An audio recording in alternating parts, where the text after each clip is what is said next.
Are you a songwriter? Are you looking to turn your songwriting passion into a full-time gig? Whether you are just at the start of your songwriting journey or a seasoned industry professional, this show is made for you.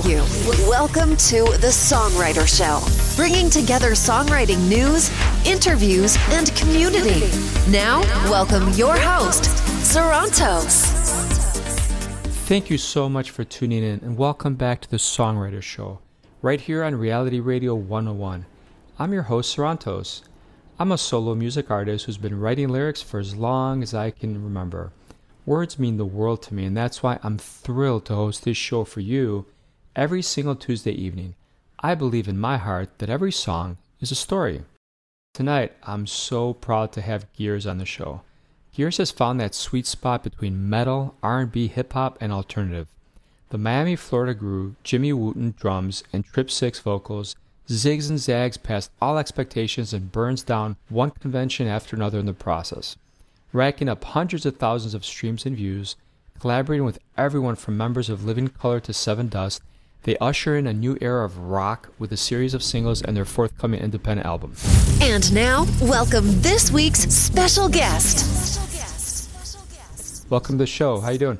Fine, thanks. Thanks for having me. You're welcome, Jimmy. So tell us a little bit about you. Tell us about the band. How long you guys been together? Sure. So we started Gears in 2014. We put out an EP very shortly after we were in the room for the first time together. So, I mean, I think altogether from the first day of writing to finishing the recording process was just only like 2 weeks. And that gave us an EP, 6 songs. We released it that May. And then we went on tour after that. And we toured pretty heavy through all of 2014. And then we did another EP, Probably Comes Before the Fall. That was out for a little bit. And we did another pretty extensive touring in 2015, 16, and 17. Took a little break. Kept putting out music as singles. Didn't really package anything as an EP or an LP.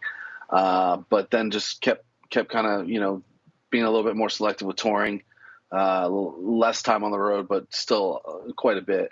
And then, we all know what happened in 2020. COVID hit, kind of put a damper on all the plans we've had. So since then, we've just kind of been putting out music pretty regularly as singles and videos and stuff like that. And then we've done some Fly Dates festivals, stuff like that. And we're looking to, hopefully get back on the road, pretty extensively in late 2023, 24. Do you miss being on the road? Yeah, man. I mean, that is the lifeblood. That's why, I started playing drums, and I know, why Trip started singing. It's like to make records and write songs is amazing, but it kind of feels like that's only half of it, going out and performing and, seeing the reaction of the people and connecting with fans and stuff like that. That's really where it's at. Yeah, I totally agree with you, man. I've gone a couple live shows recently. I went to, of course, Taylor Swift, Ed Sheeran, and it's just crazy, like the energy in these crowds. And I'm like you. I haven't done a gig, and I did Toronto Music Festival a while ago, like 5 years, and I just said, I got to get better. So I've just been focusing on getting better with everything, and I can't wait to gig again, man. I miss it so much. Yeah, us too. That's a popular question in, a lot of these interviews on social media, from people that follow the band is, you guys were so great last time you came through. When are you coming through again? And it's like, man, it's just really hard. The logistics and economics of touring for, a band that isn't Taylor Swift is kind of difficult. Yeah. It's, fairly difficult, for us to make everything make sense because, the venues, unless they have a lot on the line too. So it's like, if they can't guarantee, hitting their nut or what they need to hit, it's like, they're not necessarily going to want to have a show on a Tuesday night. And, a band like us, we can't go out on the road and play shows, 3 days a week. You know what I mean? We have to be playing 5 to 6 days a week for it to make sense. You're right. I mean, as much as I guess we are not $billion shows, we want to be, but it's just altogether, it's a different story. Yeah. And I feel like knowing both sides of it and understanding that, we're all essentially having to run a business, whether we look at it that way or not, you know what I mean? Everything has to make sense, financially, logistically for, all sides involved. Yeah, no, absolutely. Tell us a little bit about your band. Tell us about what you guys have cooking for the rest of this year, other than maybe doing some shows. Any surprises for the fans? Oh yeah, we've got some more music coming, believe it or not. So everybody always wants to talk whenever I get on these interviews. They're always like, man, it seems like you guys are always putting out new music, and every time we turn around, there's a new single from Gears, and it's like when we can't be out on the road and creating engagement with the fans, in person, the next best thing that we can do is just keep everybody, happy with, new music and new videos, and we try to do cool stuff, visually with all of our videos. We try to do, think out of the box with, some of the stuff that we're doing musically, and that's one advantage of being an independent artist. And you can attest to this from all the stuff that I've read and heard from you, is that, you can kind of do whatever you want. If you feel like writing a certain type of song, you can. There's no expectation. There's no, you don't really have to please anyone but yourself. And hopefully, the people that follow your band or follow your music enjoy it too. So that's one advantage of not having to answer to, a big time record label or management company or anything like that. How do you guys get started? How do you write a song? What's your process? Oh man, there's a bunch of different ways, because we all live in different cities, so it's a lot of it is remote through like Dropbox. Like we'll have maybe like a little pre-pro call or meeting with our producer and co-producer Chris Dawson and Jimmy Beatty, and we'll kind of talk about what direction we want to go in musically, or what could possibly work, and then they'll cook up like maybe some riffs and stuff like that, and come back to me, and we'll go over like some percussion ideas, and maybe some programming ideas, and stuff like that, and then it goes back and forth, and then once the music is pretty much there and ready to track, then we'll get together and start thinking about subject matter for what this song is going to be about. And then from there, it's just, everybody kind of contributes to, everybody that's involved in the writing process, Trip and our bass player, Josh, and the Jimmy and Dawson on the production side of things. Sometimes we all contribute, a lot to it. Sometimes somebody just has such a strong, striking, like, they kind of have it, Yeah. Like Trip might have a whole idea for, this song, and I may not end up writing any lyrics on it, you know what I mean? So, which is great, as long as everybody's happy with the way it comes out and everything that's being conveyed emotionally and subject matter, theme wise, that kind of thing. I'm down for it. Yeah, and you guys do like the Nashville thing where you just split it equally no matter what, so that way everyone feels like they're fairly compensated.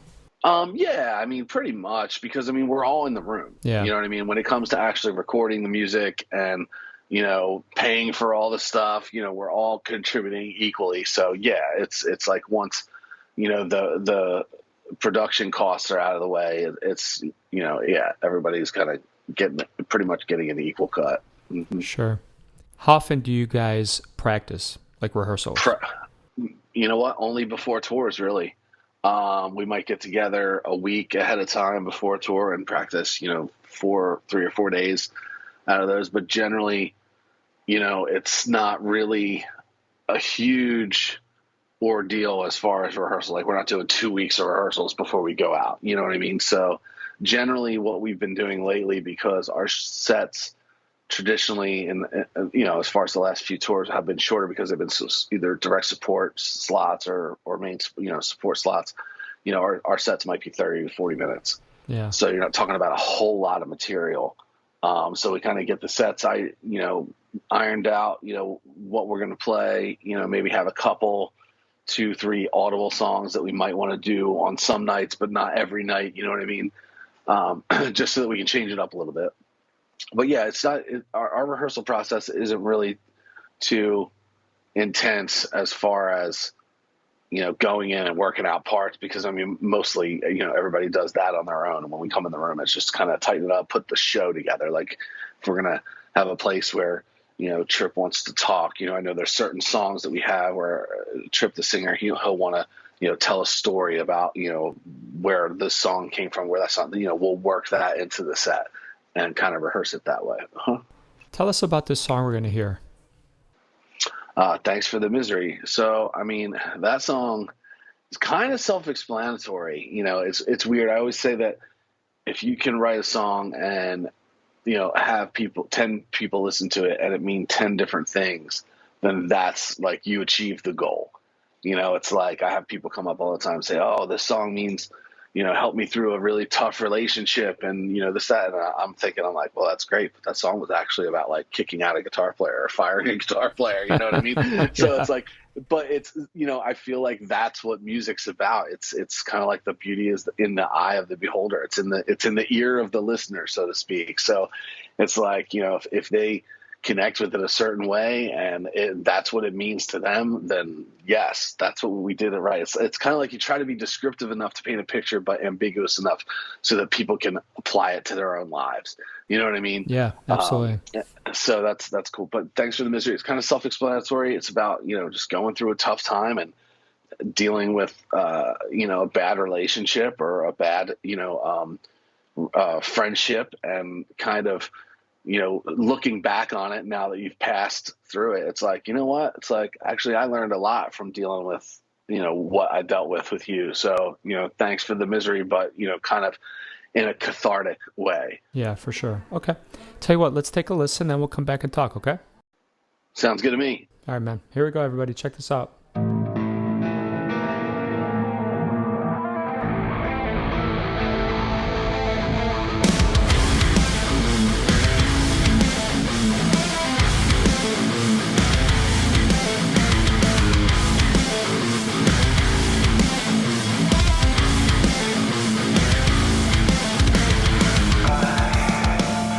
I've been weighing the losses, and you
All right, Jimmy, thank you, man. That was a cool song. Thank you for sharing it with the audience. Thank you for playing it. Appreciate it. You're welcome. So, do you or your bandmates have any trouble with people taking you seriously as musicians? I don't think so. I think that we put together, a pretty solid body of work by now.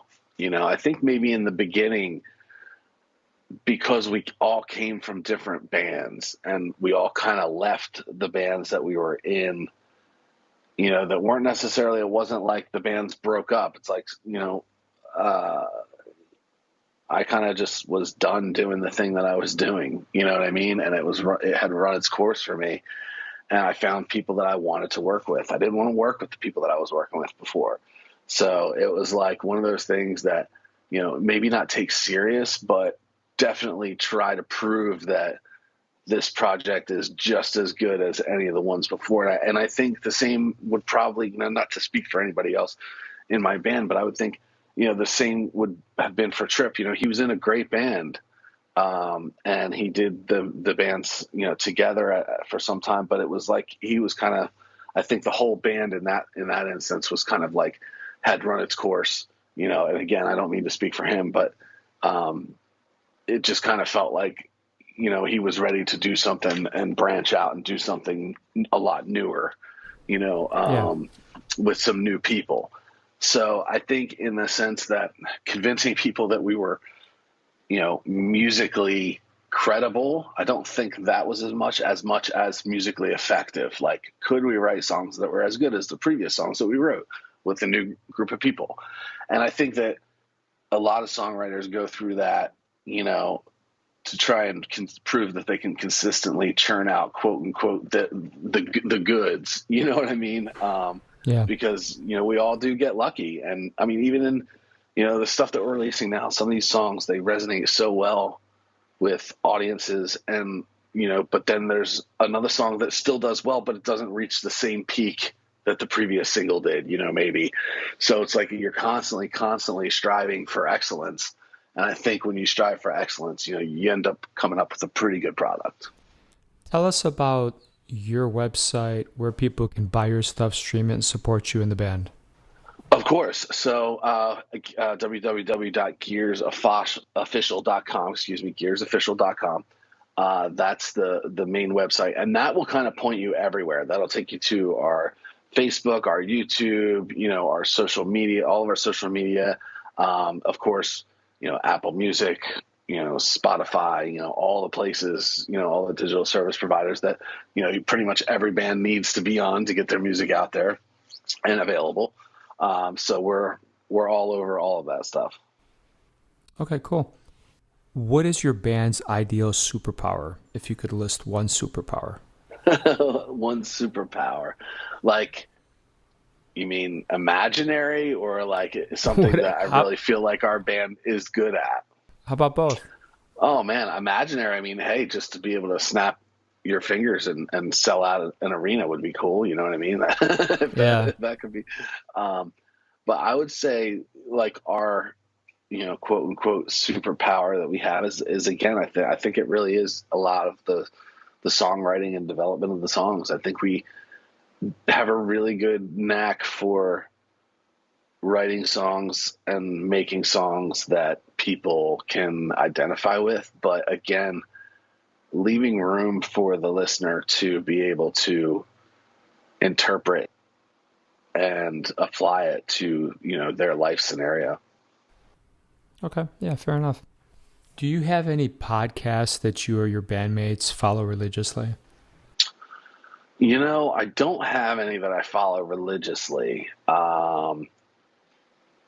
are a couple here and there that I've listened to, several times. There's this one called on Instagram, they're called The Cheat Code. And that's a really interesting from the business side of the artist's life. They kind of give you a lot of insight on, how to look at things in a more positive way, how to be proactive in all kinds of music business scenarios, and, kind of just a way to, the simple way to just have the simple way to approach the music industry, in a positive way. So I really like that. Also, I mean, I know that there's always some interesting stuff on a lot of the comedians' podcasts that you might check out. And honestly, I'm kind of drawing a blank of anyone that I've listened to recently, other than, Joe Rogan. Every once in a while I'll tune in because he'll have like an interesting guest on there for me. He's kind of a polarizing guy, a lot of, very strong minded and opinionated, things. So I'm not really, I'm a lot more, I guess, more of a blank slate when it comes to that. I don't really have too many like really firm beliefs that I'm willing to like go public with, especially being in the age of social media. It's like really kind of tough to, you got to be very careful about not only what you say, but how you present it. It's like, you could say one thing and mean, something totally harmless, and it can be interpreted in a way that's not really, a great look for your public self. Man, we're all walking on eggshells a little bit. Yeah, it's hard, especially when you try being authentic and revealing things and then someone misinterprets something or takes something out of context. It's hard. Yeah. And I mean, it's very difficult. And that's a great way to put it. We're all walking on eggshells.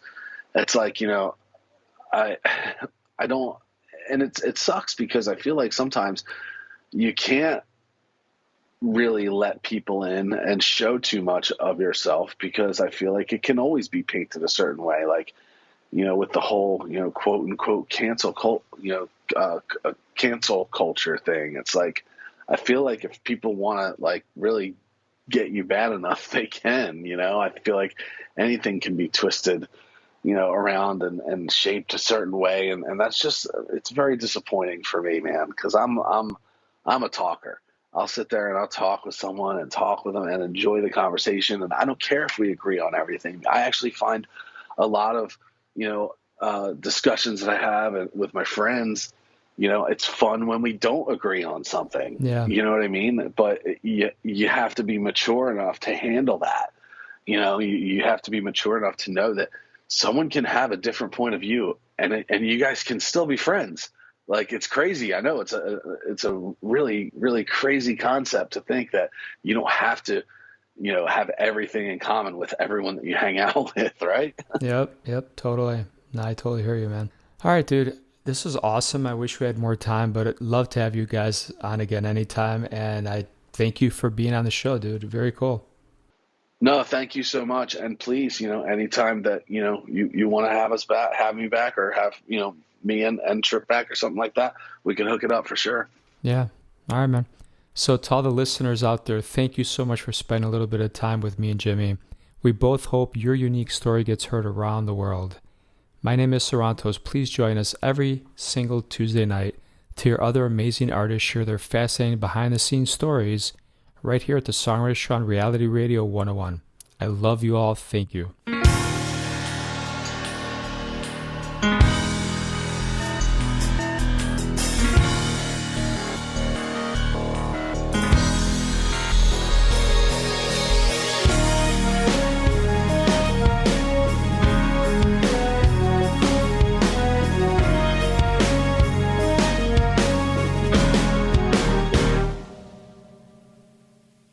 As the day comes to a close, another sad day gone by. Wish I was on the beach in Mykonos instead of living this life. You're on the outside looking in. You were asking why I won't leave. Seems obvious to all who know me, this relationship is not for me. We're something love we think we deserve. In my life I've made so many mistakes, and somewhere along the way I lost my faith after all these heartaches. It doesn't seem quite so bad to me getting yelled at daily. I do it for reasons others just can't believe. I take the abuse so easily. I I sit in motionless, I look so strange. Through the words, the bruises and the blame, my body language just doesn't change, and my reasons stay the same. We accept the love we think we deserve. In my life I've made so many mistakes, and somewhere along the way I lost my faith. After all these heartaches, I lost my way. I lost my way. I lost my way.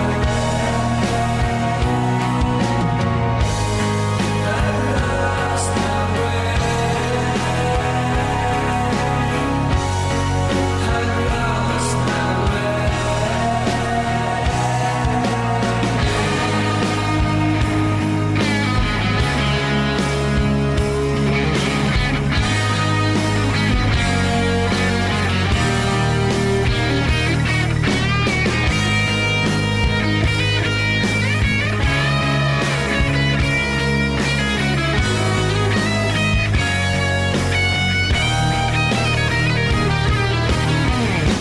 We accept the love we think we deserve. In my life I've made so many mistakes, and somewhere along the way I lost my faith. After all these heartaches, we accept the love. I accept the love. We accept the love. Do you accept the love? We accept the love. I accept the love. We accept the love. Do you accept the love?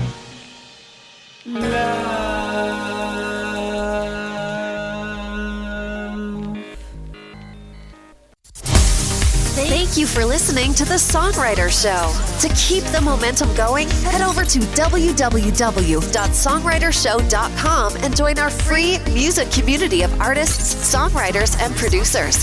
That's www.songwritershow.com.